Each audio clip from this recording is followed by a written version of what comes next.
It's a beautiful morning. I think I'll go outside for a while and just smile.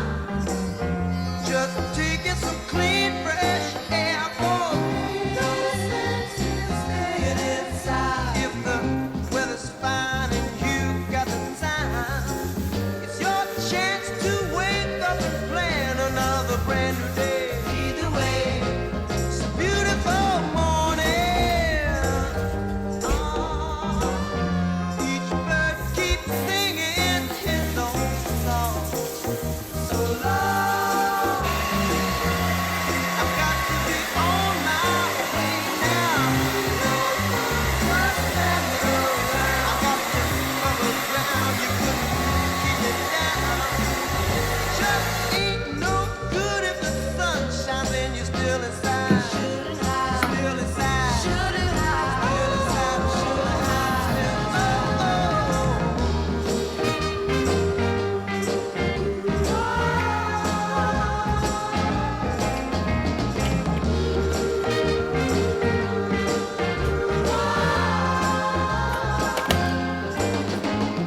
There will be children with robins and flowers. Sunshine caresses each new waking hour.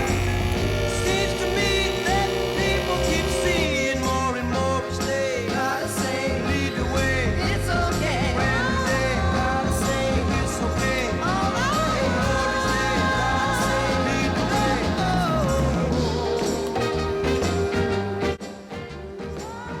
Hello again, and welcome to Mr. Meyer's classroom.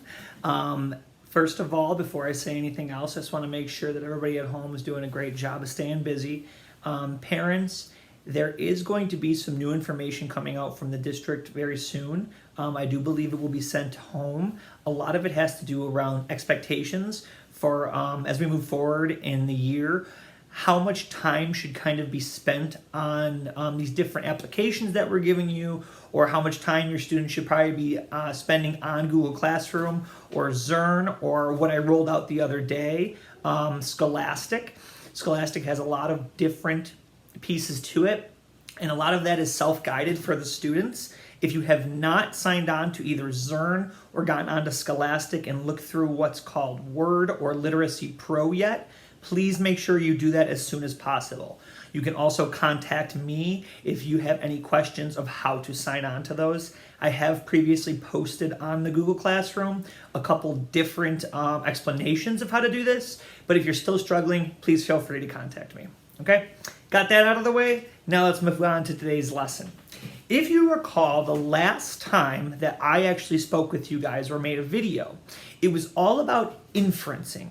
And inferencing was that idea that as you are learning about characters and what they're doing, you're making inferences or kind of guesses as to why they're doing the things they did. Or if you see something in a story and you're putting your clues together, you can figure out why it happened.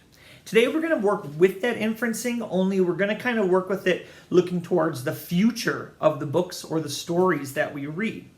Today we're going to talk about predictions and making predictions while we are reading through our stories. Now, before I explain how we do this, I always want to explain why we do this. Making predictions in a story, very similar to inferencing, is where you're going to bring in your background knowledge and a lot of your knowledge of different stories, movies, books, basically any kind of tale you've ever heard, and you're going to try to use that to figure out what's going to happen next in the story. And the reason why we do this is because it helps us not only understand the events that are happening a little bit more, but it also helps us understand our characters more. And the big thing with predictions is when you were in that kindergarten, first grade, second grade, third grade, a lot of your predictions in stories probably ended up being very accurate. But as you get into more difficult texts, those predictions might not be as accurate, or maybe the author is kind of playing with what you predict is going to happen next, okay? And the reason why we do that is, once again, so we can see when a character does something that's maybe out of character or something that you didn't think they were going to do. And it's also to help you sometimes even have like more shock value or be more excited about an ending when you just have a prediction that maybe is a little off or close. If you're predicting actually correct of what's going to happen, you should also feel that kind of sense of pride that you are learning about stories and you are learning how to do a better job of this. So that's the why we do it. How we do it is sometimes a little bit more difficult. Doing predictions is something that's probably coming naturally inside your head as you're going through a story, but you can never kind of go back and show that you had that prediction accurately or done a good job with it unless you're actually writing it down. So I don't suggest that you try to make predictions on a story after the first page. I don't suggest you make predictions after the second page. I would suggest maybe making some predictions like every 2 chapters or so. The initial chapter of almost every story is going to kind of give you the background knowledge, and it's probably going to present a small little conflict that the characters might face throughout the story.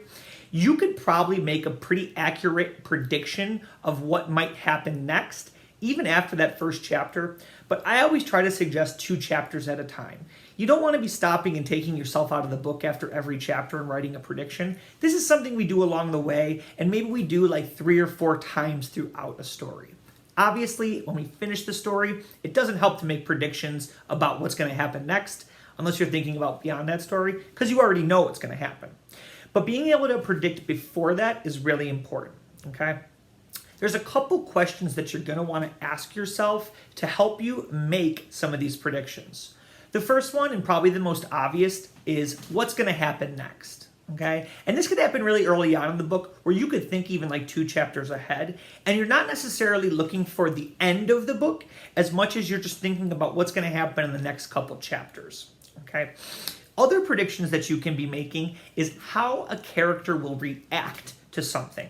You might have these characters that you are really close with or you feel like you're really close with, and you can be making predictions throughout that story of what they're going to do next. But the important thing is when your prediction is wrong, it doesn't mean that you are wrong or that you did something wrong. It might mean that the author is showing some change in the character. So when our predictions are incorrect, it helps us try to see, why did a character act a certain way? And that's where we start to analyze and really think about, why is this character doing something differently? Another way that we can do this is we can think, how might a character solve a problem or meet a goal?